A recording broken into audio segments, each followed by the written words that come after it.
flight somewhere in the state of Utah.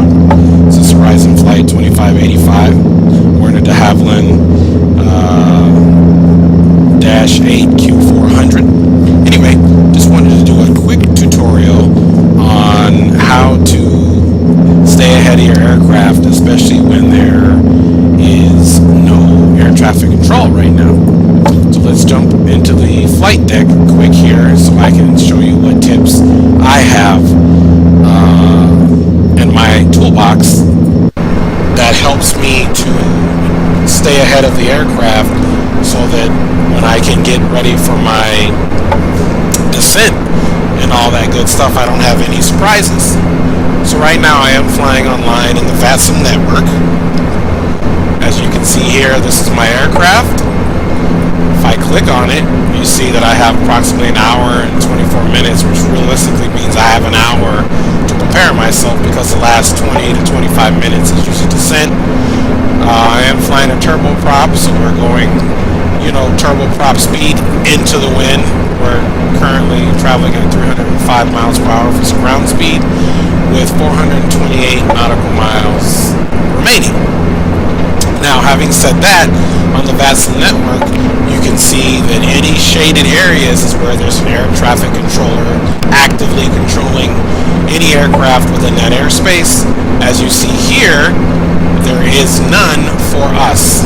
So this is us, and we are going here. If you take a look to this airport here, if you highlight it, you can see that it's in San Jose, California, and there's no departure designate, 2 arrivals, in which I am one of the arrivals. So as it stands now, there is no air traffic control, so it looks like I need to do it on my own. So the first and foremost thing you need to do is be aware of your flight plan. We're getting a little wind here and shifting around, but it's not too bad. As you can see here, the winds are coming at us at 42 knots, almost directly head on. At any rate, first thing you want to know is your actual flight plan. You want to make sure that everything in your flight plan is copacetic and that you don't have any flight incontinuities or discontinuities, I should say, within your flight plan. So let's take this and put this in a better format. This MFD or multi-function flight display is going to change when I click this format button, and I'm going to decrease the range so we can see what we got. Alright, now I am going to find out exactly where we're at. Okay, so our next waypoint is this, if you can see here, Peacock. So I'm going to scroll through so that we can make sure our flight plan looks good. So we're traveling west, and as you can see, our next notable visual waypoint is going to be Razor, which we are supposed to pass that at 22,000, which is perfect because that is actually our flying altitude. Now, moving on along to the next screen, as you see, it might have skipped a waypoint or two, but that's okay. And I see here that I need to delete this because that is a redundant waypoint. So let me just get rid of that while we're doing it. Perfect. So as I said, as we come here, we are going to pick up our arrival and our final as we turn right here. So our flight plan looks good. Like I said, one thing you want to do is make sure that you can see your flight plan. If I increase the range, you can just kind of see it scrunched up. And then if I go previous on the flight plan list, you can see it shows more. And then it shows where it's at. So we're getting ready to make a left turn and head southwest for a little while. As you saw, we were flying northeast of where our location is at. So that makes sense. You always want to make sure your flight plan makes sense, okay? Now, I, based off of the winds and having no ATC, have already programmed in the fact that we are going to be landing on runway 30 left, which is 300 degrees left, okay? The winds right now are almost coming out of that same direction. Last time I checked, they were coming from 290 degrees. So we will check that. So let me switch the format back here by clicking that format. Let me increase the range now. Alright, so I got 160 mile range, so we can kind of see what's coming. Now, the arrival that we're arriving on is the Razor 4, or that's the standard terminal arrival. Now, let's go back to this screen, and I have pulled up in my flight aware the weather, first of all. So as you can see here, this is the MEDAR, or the weather report, as of 2:53 p.m. local time. And of course, when you're flying, you also need to know what the Greenwich Mean Time or Zulu time is. Right now, Zulu time is 00:26.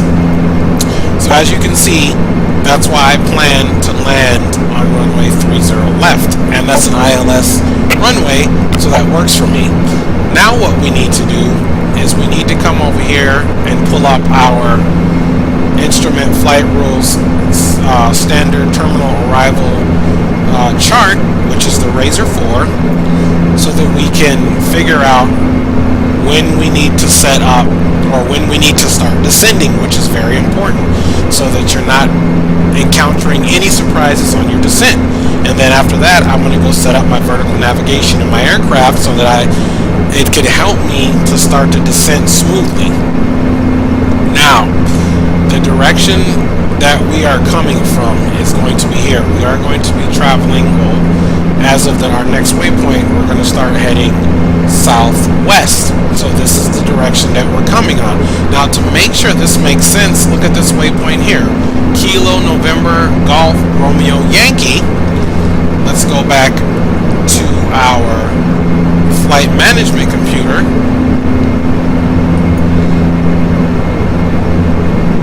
And make sure that we have a waypoint in there that makes sense. Okay, there's Stubble, there's Razor.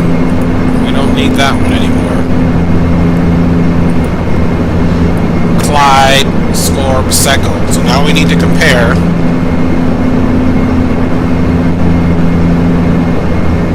And so here's Stubble, but I guess, and don't panic if you don't see your waypoints. That doesn't mean anything. Again, you're going to use everything else in your toolbox to let you know that that's the way you're coming in. So obviously we know after Stubble and our flight management computer that we have Razor. And then there's Nicked. Okay? And then after that, it's going to depend on, and we already saw Scorp and Clyde, so we know that this is the way that we're going to be going to intercept the waypoints for runway 30 left. And as you see right here, west transition runways 30 left and right. You can see here that it falls in line with us veering off on here. Now our initial transition in to the Razor 4, again, I know we're coming from this direction. So what's important to know at this point is that we know we have Stubble, this point here in there, and that we're supposed to at least be higher than flight level 240. Now I planned my flight at flight level 220.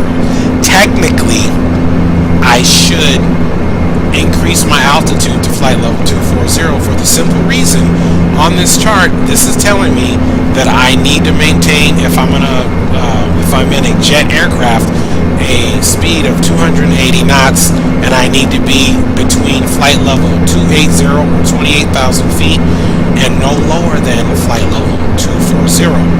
The way I'm getting away with this, however, is that I am not in a jet or a jet turbine engine aircraft. I am in a turboprop aircraft, which has a considerable disparity between the speeds and the altitudes that the jet aircraft can travel at. So I'm going to stay at flight level 22,000. Now, the next thing that I'm going to do is I'm going to look at what is going to affect my flight level. Here at Razor, it wants me to be no higher than 22,000 feet, no lower than 20,000 feet. So, having said that, I'm going to play it safe and plan on my descent at this point to be at 20,000. Now again, 22,000 is fine, and actually what I'm thinking about doing here is just making this ouch. I'm planning on making this my my point of interest for my flight management system. So here's ouch. I can be between 19,000 feet and 16,000 feet. I'm going to choose 16,000 feet. I'm going to always choose the lower because I'm in a turboprop aircraft and I'm not doing the speeds that the other aircraft are doing. So let's go back to my flight management computer and let's just make sure we have ouch in there. And again, if we don't, no big deal. We'll make something work. But luckily for us, here is ouch right here. The next step in this particular aircraft is to actually set up the vertical navigation the way I'm doing it. Other aircraft, such as jet aircraft or whatever aircraft you're flying, you'll be familiar with the process. PMDG series, they all have, as long as you have your altitude set up here on the glare shield panel to a lower altitude, as soon as they get to the top of the descent, the aircraft will automatically start descending. Aerosoft Airbus series, you have to go ahead and left click the altitude button on the autopilot panel and it'll start descending, and it'll maintain the correct glide path to meet the waypoints. On this one, however, you got to kind of do it more manually, waypoint by waypoint. So let's go here in our VNav, and now we're going to select 2. Now, as I said, ouch, number 4 is going to be the point of our interest for our descent. So I'm going to click 4 and enter. Now that that has been entered, as you can see here, this is concerned with speed. I'm not too concerned with that. As I click enter again, it's telling me 19,000. I'm going to play it safe, and I want to be at 16,000 feet for ouch. So I'm just going to type in 16,000 and hit enter, of course. And I want my vertical speed going down at negative 1,800, or that's 1,800 feet per minute. So I'm going to hit enter. Now, as you see, some information popped up after I entered that information into my FMS. So now TOD, or top of descent, is going to happen in 58 minutes at my current speed, and that's 319 nautical miles. So now we're all good. The only thing now that I need to do for this aircraft in particular is I need to come up here and I need to reduce the altitude in which I'm flying at down to 16,000 feet on the glare shield panel. It's not going to do anything. And then as you see right now, it brought it to 16,000 feet here. Now I just simply need to arm the vertical navigation. And the vertical navigation, as you see, I pushed it, it doesn't do anything, for the simple reason I need to get within a certain proximity of that waypoint. Once I do so, what's going to happen is there's going to be some magenta indicators on my altitude tape here. Once I see that, I can go ahead and then click the vertical navigation, and then once the little circular, or it might be triangular in this one, magenta indicator reaches here, the center point, then the aircraft will start to descend based off the parameters that we put in the aircraft. Now, one thing that you want to be worried about in this aircraft is the fact that it is a turboprop, and the speed, there is no autopilot speed. Therefore, I'm going to have to reduce my speed so that I don't go into the red barber tape here, which will mean that I'm over speeding or causing too much stress on the airplane from speed and the wind and all that good stuff, which is not good. So the good thing is, as you're planning to stay ahead of the aircraft, you know in 57 minutes or so that you're going to be prepare for your descent. Now, you need to make sure that you're looking at this time of 57 minutes, and you want to come and take a look at your clock. So right now, the Greenwich Mean Time, or Zulu time, is 29 minutes, or it's in the first hour, so 0029. Okay, so if you add your, let's say, 50 minutes to play it safe, then you know in approximately, what time you need to be prepared for your descent, of course. Now, the last thing that we need to do is to set up our ILS information. So we're going to go back to our chart, and we're going to pull it up. Now, we said that we're arriving on ILS runway 30 left. Here's the chart for 30 left. One of the most important things that you do with your chart is, first of all, understand your chart, okay? This is not a tutorial on how to read your chart. However, I'll go over some basic information. The ILS, or localizer frequency, for this particular runway is 110.9. The approach course that I will set in my course heading is going to be 306 degrees. Okay? The runway length is 7,614 feet, and the touchdown, the runway threshold is 57 feet above sea level. Okay, the airport elevation is 62, but that's right at the structure of the airport, which is 62 feet. So that's some pertinent information you need to know. This other side, 30 right, in case you decide to sidestep or take a different runway, or you're assigned a different runway, ATC comes up, they want you to go to runway 30 right. This is the information for 30 right. However, the localizer information, or the frequency, will be different. Now, taking a look at this chart, there's a few things here. Now, we will be coming in here at this Clyde, if you can see that, let me make it bigger, at this Clyde waypoint. So basically, if you can see my mouse cursor, we're coming from this way, and we'll be taking right here. This triangular looking thing, this is the signal of the localizer. This is where we will intercept it, and this is where we will start our lineup, our initial lineup to the runway.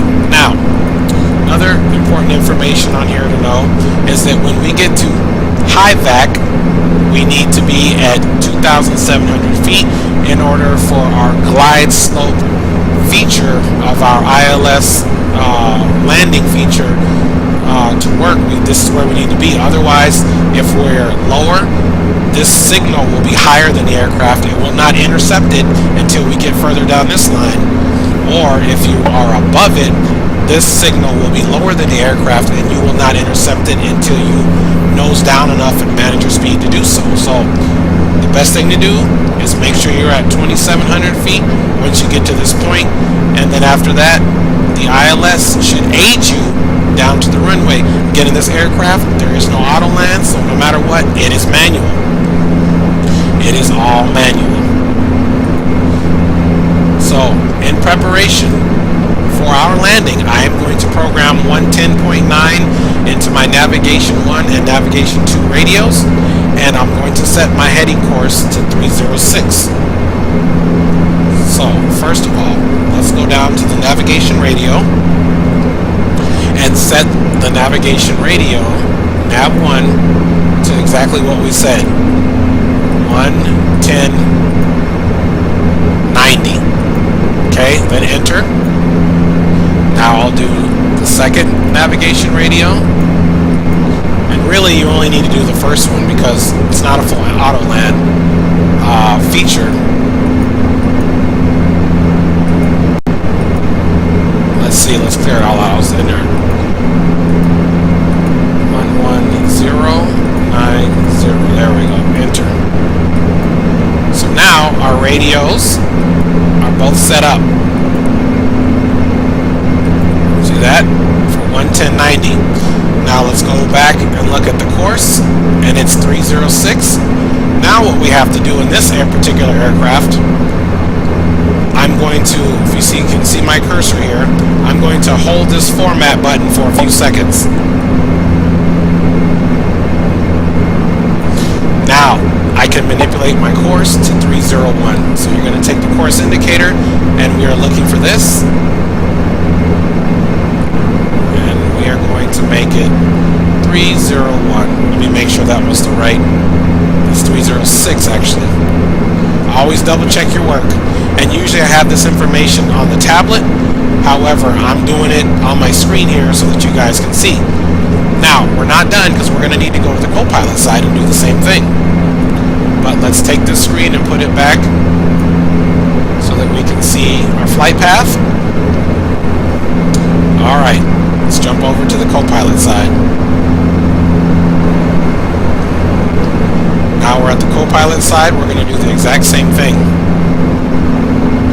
And before I forget, we're going to be landing at flaps 15. So let me change this, the GPS call-out system, to 15. We're going to hold the format button for a few seconds. There it is. 306 is what we're looking for.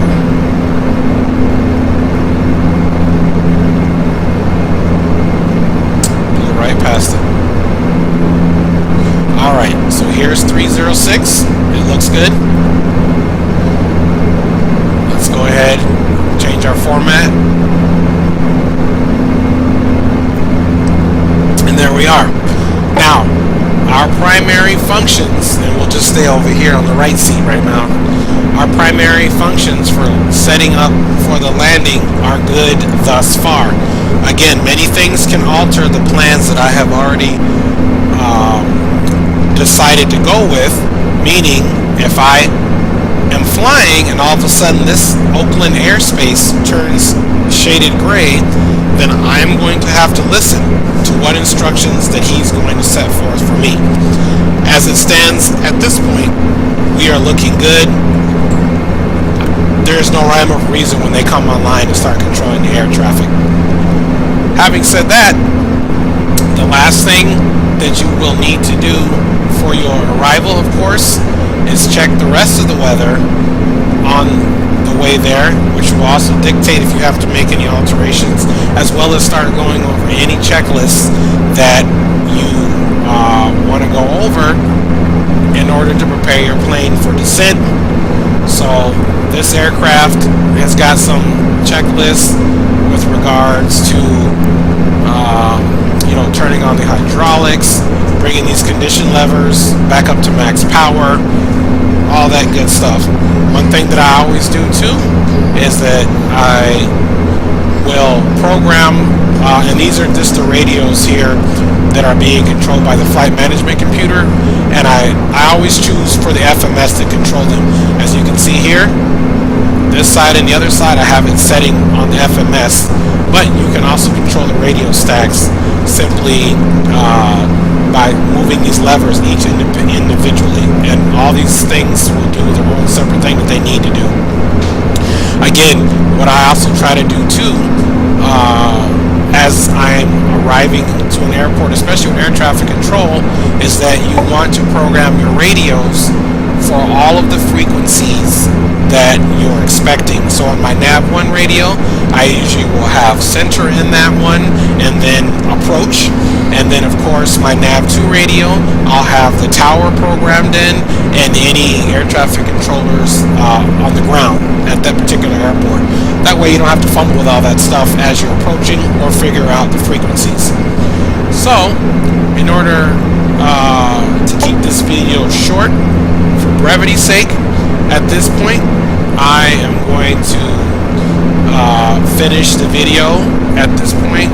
Again, this was just a impromptu type tutorial because I know that some people have questions about how to stay ahead of your aircraft in the sim world, and I just simply wanted to give you my take on what I do